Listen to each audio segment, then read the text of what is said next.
चलो इस कहानी की शुरुआत उन बदमाशों के परिचय से करते हैं जिन्हें अब धमकाया जाने वाला है। हमारे सामने जो पहला लड़का है वह जू यंग चोल है। फिर इन गुंडों का नेता है पार्क कांगबुक। ये धृष्ट लोग अपना दिन कमजोर छात्रों को तंग करने, उनसे पैसे वसूलने और इस चक्र को रोज दोहराने में बिताते हैं। उनकी वर्तमान शिकार एक गरीब बच्चा है जिसका नाम डोंगू है, लेकिन यह बदलने वाला है। अफवाहें फैल रही हैं एक नए ट्रांसफर छात्र के बारे में जो स्कूल के हर बदमाश को काबू कर रहा है। हाल ही में उसने कुछ लड़कों को सबक सिखाया जो कैफेटेरिया में खाना चुराने की कोशिश कर रहे थे, और किस्मत से वही नया ट्रांसफर छात्र अभी अभी उस कक्षा में आया जहां ये बदमाश दिन के अपने पहले शिकार की पिटाई कर रहे हैं।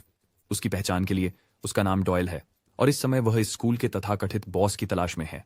वह अपने सामने खड़े गुंडे से पूछता है कि क्या वही बॉस है। इसके बजाय सीधे जवाब देने के यह बदमाश बेवजह अपनी बातें चलाना शुरू कर देता है और इसके लिए उसे इतनी जोर से थप्पड़ मिलता है कि उसकी खोपड़ी के अंदर दिमाग हिल जाता है और वो जमीन पर गिर जाता है। कक्षा की लड़कियां पूरी तरह से हैरान हैं। इतना साहस, इतनी उपस्थिति वाला यह लड़का वह सिर्फ एक सिग्मा नहीं है, वह अंतिम गीगा चैट के रुख को अवतरित करता है। और यह कहना भी नहीं है कि वह बेहद सुंदर है। जिस गुंडे को अभी अभी बाहर कर दिया गया था उसका दोस्त उछल पड़ता है, स्पष्ट रूप से इस बात से खुश नहीं कि डॉयल बिना किसी हिचकिचाहट के उनके क्षेत्र में अपना दबदबा बना रहे हैं। वह बिना रुके बोलना शुरू कर देता है। डॉयल की हिम्मत पर सवाल उठाता है, पूछता है क्या डॉयल को पता भी है कि वह किससे उलझ रहा है। खैर, डॉयल मानता है कि उसे नहीं पता। आखिरकार वह तो आज ही स्थानांतरित हुआ है।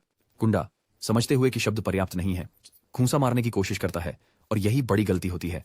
डॉयल हवा में उस बदमाश का गंदा हाथ पकड़ लेता है और उसकी उंगलियों को इतनी जोर से मरोड़ता है कि वह दर्द से चिल्ला उठता है जैसे किसी ने पीछे से उसे मारा हो। उंगलियों को आराम से मरोड़ते हुए डॉयल सवाल दोहराता है, क्या तुम बॉस हो?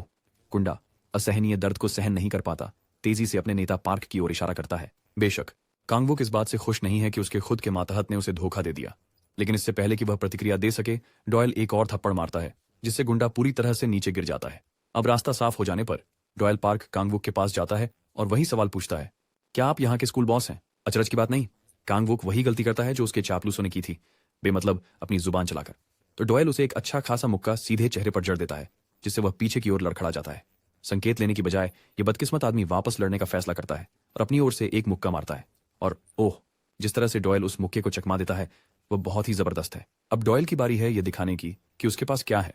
उसकी मुक्का पूरी तरह से कांगबुक के चेहरे पर लगता है, दूसरा भी सही जगह पर लगता है और अंत में वह एक जबरदस्त किक मारता है जो उस बदमाश को खिड़की पर सीधे फेंक देता है, उसके चेहरे को खून से लथपथ कर देता है। देखने वाले छात्र बिल्कुल स्तब्ध रह जाते हैं। कांगबुक को चोटिल और जख्मी छोड़ दिया गया है और उसका अहंकार भी उसके चेहरे जितना ही टूट गया है। काम खत्म होने के बाद डॉयल उसी उग्रता के साथ बाहर निकलता है जैसे वह आया था। डोंगू अब भी मुश्किल से समझ पा रहा है कि अभी क्या हुआ था। वह कांपती सांस लेता है। उसे कभी उम्मीद नहीं थी कि उसे ऐसा कुछ देखने को मिलेगा। इस बीच पीछे की सीट पर बैठी टिकटॉकर लड़की पूरी तरह से मोहित हो गई है। उसके दिमाग में बस यही बात आ रही है कि वह इस लड़के से प्रभावित हो गई है। बाद में डोंगहू डॉयल से मिलता है और कक्षा में जिस तरह से उसने किया था उसी तरह स्कूल के सभी गुंडों को खत्म करने का अनुरोध करता है, लेकिन डॉयल आवश्यक मुआवजे के बिना काम नहीं करेगा। देखो, उसे कोरिया आए हुए ज्यादा समय नहीं हुआ है और वह पूरी तरह कंगाल है। अगर डोंगहू अपनी ताकत का इस्तेमाल करना चाहता है तो डोंगहू तर्क करता है कि यह एक न्याय संगत कारण है कि ताकतवर लोगों को कमजोरों की रक्षा करनी चाहिए। यही तो होना चाहिए। खैर, डॉयल इस बकवास को नहीं मानता और न ही उसके पास इस पर बहस करने का समय है। उसकी मांग सरल है, बिना पैसे कोई काम नहीं। लेकिन डोंगहू मजबूर है और आखिरी बार अनुरोध करने की कोशिश करता है। वह और उसके दोस्त दुख भरी जिंदगी जी रहे हैं। एक भी दिन ऐसा नहीं जाता जब उन्हें पीटा न जाता हो। सबसे बुरी बात यह है कि अगर वे किसी शिक्षक से शिकायत करते हैं तो उन्हें और अधिक परेशान किया जाता है। डोंगू के लिए हर दिन अंधेरे में भटकने जैसा महसूस होता है जिसमें कोई रोशनी या आशा नहीं होती। लेकिन यह तब तक था जब तक कल डॉयल को उन बदमाशों को ऐसे हटाते देखना जैसे वे कुछ भी नहीं थे। वर्षों में पहली बार आशा की किरण थी, इसलिए वह उससे बेतहाशा विनती करता है। लेकिन डॉयल टस से मस नहीं होता। वह समझता है कि डोंगहू किस स्थिति से आ रहा है, लेकिन वह एक चीज स्पष्ट कर देता है, आदमी को जीवित रहने के लिए पैसे की जरूरत होती है और इसके अलावा उसके पास पहले से ही खुद के काफी समस्याएं हैं जिनसे निपटना है। डॉयल को पैसे के बारे में बात करते सुनकर डोंगहू को वे सभी गुंडे याद आ जाते हैं जो उसे केवल उससे पैसा निकालने के लिए पीटते थे। तो भाई आखिरकार निराशा में फट पड़ता है। लोगों द्वारा सिर्फ पैसे के लिए परेशान किए जाने से तंग आ चुका है। लगता है जैसे डॉयल के पास अपने हालात समझाने के अलावा कोई विकल्प नहीं है। देखो, डॉयल के पिता दुनिया के शीर्ष किलर संगठन के प्रमुख हैं जिसे ब्लैकहेड के नाम से जाना जाता है और डॉयल का जन्म और पालन पोषण वहीं हुआ था। लेकिन कुछ समय पहले उसके माता पिता का तलाक हो गया क्योंकि उसका पिता एक बदमाश था जो स्त्री द्वेष की राह पर चल पड़ा और हमेशा उसकी मां को रुलाता रहता। इसलिए कोई और विकल्प न होते हुए वह और उसका छोटा भाई अपनी मां के साथ अपने पिता की अनुमति के बिना कोरिया चले गए। इससे निश्चित रूप से उनके पिता नाराज हो गए, जिन्होंने बदला लेने के लिए उनके नाम से जुड़े सभी खातों को ब्लॉक कर दिया, जिससे उनके पास कोई पैसा नहीं बचा। जबकि डॉयल ने कोरिया की सबसे ऊंची इमारत में रहने की योजना बनाई थी, वह सब बेकार हो गया क्योंकि उसके पास पैसे नहीं थे। ये कहते हुए वह आगे बढ़ता है क्योंकि आज उसका इंटरव्यू बर्गर किंग में है। और वह इस अवसर को खोना नहीं चाहता। जब वह यह सब कह रहा है तो वह टिकटॉक लड़की, जो डॉयल के लिए पूरी तरह से पागल हो गई है, किनारे से सुन रही है। डोंगहू इस बीच निश्चित नहीं है कि उसे इस सब बकवास पर विश्वास करना चाहिए या नहीं, लेकिन दूसरी ओर यह आदमी वैसे भी बेतुके मजाक करने वाला नहीं लगता। फिर भी डोंगू उसे प्रत्येक व्यक्ति के लिए 50,000 वॉन देने की पेशकश करता है, जिसे वह नीचे गिराता है। खैर, प्रस्ताव जू इल को स्थिर कर देता है। डोंगू को यकीन नहीं होता कि उसने बहुत कम पेशकश की है और सोचता है कि क्या उसे थोड़ा अधिक देना चाहिए था, लेकिन उम्मीद के विपरीत डुएल बिना किसी हिचकिचाहट के काम स्वीकार कर लेता है। इस बीच टिकटॉक वाली महिला अभी भी प्रशंसक की तरह डॉयल को दिख रही है। बाद में हम कुछ बदमाशों के समूह पर जाते हैं जो एक गज़ेबो के नीचे आराम कर रहे हैं। उन्होंने यह अफवाह पकड़ी है कि पार्क कांग वूक को एक स्थानांतरित छात्र ने हरा दिया। ये मोटा हैरान है कि एक अकेला स्थानांतरित छात्र कांग वूक और उसके 2 चेलों को अकेले ही हरा सका। इस मोटे की पहचान के लिए उसका नाम पार्क जू हियोंग है, जो जुडो क्लब का कप्तान है। पार्क कांग वूक उनके लिए एक अच्छा नौकर था जो दूसरों से पैसे वसूलता था और इस मोटे को कर देता था। लेकिन अब मोटे को डर है कि उसकी मोटी तशरीफ अब और पिज्जा नहीं खा पाएगी, क्योंकि उनकी पैसे की सप्लाई कट गई है। फिर एक और मोटा आदमी है जो वहीं सोचता है। उसका नाम पार्क जूडोंग है, जूडो क्लब का उपकप्तान। वे उस ट्रांसफर स्टूडेंट को नीचे गिराने की योजना बना रहे हैं जो अपनी हद में रहना नहीं जानता, लेकिन ऐसा लगता है कि उन्हें डॉयल को खोजने के लिए कोई मेहनत नहीं करनी पड़ेगी, क्योंकि वह खुद उनसे आमने सामने बात करने उनके इलाके में आ गया है। हमारे पास डोंगू भी है, जो बोजैक हॉर्समैन मास्क के नीचे छुपा हुआ है। लड़ाई में शामिल होने से पहले डोंगू ने डॉयल को बताया कि ये बदमाश कितने खतरनाक हैं। कंग वुक तो बस उनका चेला था, जबकि ये लोग असली खिलाड़ी हैं। उन्हें सामुन हाई स्कूल के महत्वपूर्ण बॉस माना जाता है।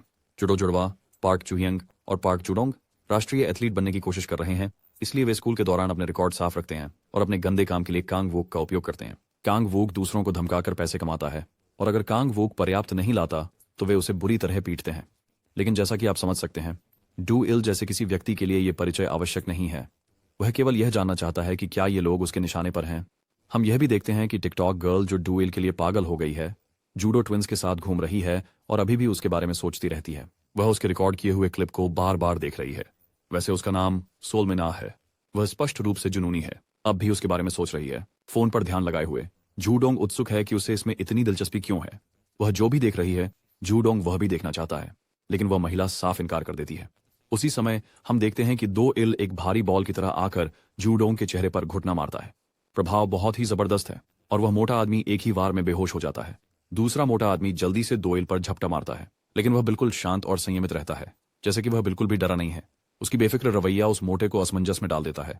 एक पल के लिए वह सोचता है कि क्या डॉयल के पास कोई सहयोगी है जो उसे इतना शांत बना रहा है, लेकिन इससे पहले कि मोटा कुछ भी समझ पाए, उसे इतनी जोर से मुक्का लगता है कि उसकी खून बहती नाक खराब टमाटर की तरह बिखर जाती है। लेकिन इस बेचारे मोटे के लिए चीजें और भी क्रूर होने वाली हैं। डॉयल बिजली की गति से अपना पैर घुमाता है, सीधे मोटे के छोटी गेंदों की ओर निशाना साधते हुए। वह शैतानी प्रहार इतना जबरदस्त होता है कि वास्तव में मोटे के नट्स को तोड़ देता है। दर्द का विस्फोट इतना गहन होता है कि उस कमीने की आत्मा क्षण भर के लिए उसके शरीर से निकल जाती है, क्योंकि दर्द असहनीय होता है। सिर पर अंतिम घूंसे के साथ डॉयल ने मौके पर ही काम तमाम कर दिया। वहीं मिना इन सभी कमीनों को मारते हुए सिग्मा डॉयल को देखकर लगभग खुद पर काबू नहीं रख पाती, और एक बार फिर वह मुश्किल से अपनी इच्छा को नियंत्रित कर पा रही है। 2 लोगों के गिरने के बाद डॉयल को प्रत्येक व्यक्ति के लिए 50,000 वॉन मिलते हैं। अगले दिन न केवल डॉयल ने कुछ पैसा कमाया, बल्कि उसकी करिश्मा और आभा ने उसे सुमन हाई स्कूल में सबसे ताकतवर आदमी का खिताब भी दिलाया। हमारे नायक की हाल की उपलब्धियों के बारे में पुस्तिकाएं वितरित की जा रही हैं, जो स्कूल के सभी धमकियों के लिए एक स्पष्ट धमकी है। जो भी नए फाइटर्स किंग के खिलाफ जाने की हिम्मत करेगा, उसका अंत निश्चित है। वर्तमान में डॉयल डोंगू और उसके दोस्तों द्वारा एक राजा की तरह घुमाया जा रहा है, सब उसके प्रभाव को बढ़ाने और जितनी ज्यादा नजरें आकर्षित कर सकते हैं उतनी करने के लिए। डॉयल को डोंगू जो भी कर रहा है उसमें कोई आपत्ति नहीं है, जब तक उसे पैसे मिल रहे हैं वह ठीक है। और इसके लिए, रिकॉर्ड के लिए, डॉयल इस जुलूस के लिए अतिरिक्त शुल्क लेना चाहता है। जैसा कि वह उन बदमाशों को हराने से कमाई गई रकम गिन रहा है, उसे पता चलता है कि उसे वादा की गई पूरी रकम नहीं मिली है। वो सुनिश्चित है कि उसने 4 लोगों का ध्यान रखा था, जिनमें वे 2 जूडो सुअर और उनके गुंडे शामिल थे। उसे आश्चर्य होता है कि क्या वे 2 अन्य लोग गिनती में नहीं आते। डोंगू स्पष्ट करता है कि उसने केवल जूडो जुड़वाओं अर्थात जू हियोंग और जुडोंग के उन्मूलन का अनुरोध किया था। लेकिन डॉयल कोई बहाना सुनने को तैयार नहीं है और डोंगू से मांग करता है कि वह और 1 लाख वॉन दे। आखिरकार डोंगू एक अमीर परिवार से है, तो 2 लाख वॉन भी उसके लिए केवल जेब खर्च ही है। डोंगू अचानक रुककर डॉयल से सवाल पूछता है कि उसे उसके परिवार के बारे में कैसे पता चला। जो डोंगू समझ पा रहा है वह यह है कि डॉयल ने उससे संपर्क इसलिए किया क्योंकि इस कमीने को पता था कि उसका परिवार अमीर है। डोयूल को कैसे उसके परिवार के बारे में पता चला, ये समझने के लिए हम अतीत में जाते हैं, जहां डोंगहू के कुछ दोस्त बताते हैं कि उसका परिवार अमीर है।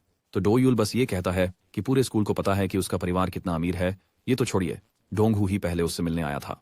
इसके साथ ही कहा डॉयल ने मांग की कि डोंगू जो उस पर बकाया है 1 लाख वॉन वापस करे, और इस राशि में परेड के शुल्क शामिल नहीं है।